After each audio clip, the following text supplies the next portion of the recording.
అందరికీ నమస్కారం. ఈరోజు ఈ ప్రెస్ మీట్ని ఏర్పాటు చేయడానికి గల ముఖ్య కారణం ఏంటి అంటే, కొద్ది రోజుల క్రితం ఆంధ్రప్రదేశ్ శాసనసభ స్పీకర్ అయినటువంటి అయ్యన్న పాత్రుడు గారు 170 యాక్ట్ గురించి చేసినటువంటి ఏవైతే వ్యాఖ్యలు ఉన్నాయో ఆ వ్యాఖ్యలు రాజ్యాంగ వ్యతిరేకమే కాకుండా గిరిజనుల మనోభావాలు దెబ్బతీసేలాగా ఉన్నాయని చెప్పేసి మేము గతంలో కూడా చెప్పాము. ఇప్పుడు కూడా దానికే మేము స్టాండ్ అయి ఉన్నాం. అసలు 170 యాక్ట్ అనేది గిరిజనులకి ఒక రక్షణ కవచం లాంటిది. అంటే ఇతర కులాల యొక్క పెత్తనం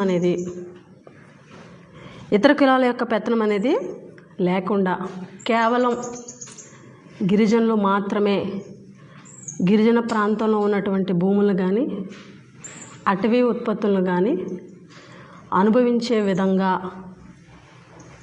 ఒక రాజ్యాంగపరమైనటువంటి నిర్ణయం తీసుకోవడం జరిగింది. అదే 170 యాక్ట్. ఈ 170 యాక్ట్ అనేది గిరిజనులకి రక్షణ కవచం ఎలాగో అలాగే గిరిజనుల సంక్షేమం కోసం, గిరిజనుల హక్కుల కోసం ఈ చట్టం నుంచే కాదు, బ్రిటిష్ కాలం నుంచి కూడా గిరిజన హక్కుల కోసం, గిరిజనుల సంక్షేమం కోసం ఎన్నో చట్టాలు, ఎన్నో సంస్కరణలు అనేవి జరిగినాయి. ఆ సంస్కరణల్ని, ఆ చట్టాలని పరిగణలోకి తీసుకొని 1970 ఫిబ్రవరిలో 170 యాక్ట్ని రూపొందించడం జరిగింది. కేవలం ఈ 170 యాక్ట్ అనేది గిరిజనేతరుల యొక్క పెత్తనం అనేది గిరిజనుల మీద లేకుండా ఆ భూముల మీద, ఆ అటవీ ఉత్పత్తుల మీద గిరిజనులకే హక్కులు ఉంటూ, అదేవిధంగా గిరిజనులకి కూడా ఎటువంటి భూ సంబంధిత వ్యవహారాలు జరగకుండా ఉండే విధంగా ఆ చట్టం నిర్దేశించబడింది. అంత ఇంపార్టెంట్ చట్టముని ఉద్దేశించి ఈ చట్టంలో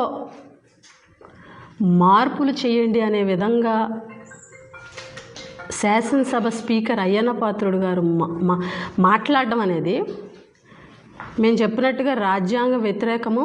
అలాగే మా గిరిజనుల మనోభావాలు దెబ్బతినడం కాదు, ప్రతి గిరిజనుడు కూడా ఆందోళన చెందే విధంగా ఆయన వ్యాఖ్యలు ఉన్నాయి. ఆయన వ్యాఖ్యలు చేసిన తర్వాత ప్రతి గిరిజన సోదరుడు కూడా దాన్ని ఖండించారు, ప్రొటెస్ట్ చేశారు. కూటమి పార్టీ తప్ప మిగిలిన అన్ని పార్టీలు కూడా దాన్ని ఖండించడం జరిగింది. ప్రెస్లో మాట్లాడడం జరిగింది. అదేవిధంగా అన్ని గిరిజన సంఘాలు కూడా ఈరోజు నిన్న మన్యం బంద్ను కూడా ప్రకటించడం అందరూ కూడా చూశారు. అందులో భాగంగా నిన్న బంద్ కూడా జరిగింది సక్సెస్ఫుల్గా. గిరిజన జేఏసీ బంద్ని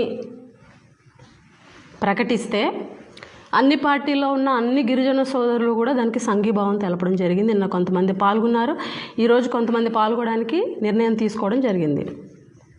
ఈలోపు మరి ప్రభుత్వం బెదిరించిందో, అధికారులు బెదిరించారో తెలియదు, కానీ జేఏసీ ఒక బ్యాక్ స్టెప్ తీసుకోవడం జరిగింది ఈ బంద్ విషయంలో.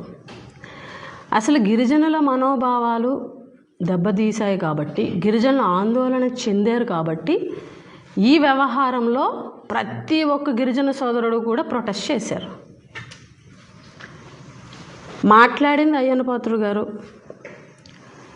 ప్రతి గిరిజన సోదరుడు, గిరిజన జేఏసీలు కూడా బంద్ను ప్రకటించడం జరిగింది. దానికి సంఘీభావంగా ప్రతి ఒక్క పార్టీలో ఉన్నటువంటి గిరిజన సభ్యుడు, ప్రజెంట్ ప్రజాప్రతినిధులు కానీ, మాజీ ప్రజాప్రతినిధులు కానీ ప్రతి ఒక్కరూ కూడా సంఘీభావం తెలిపాము, మాట్లాడాము.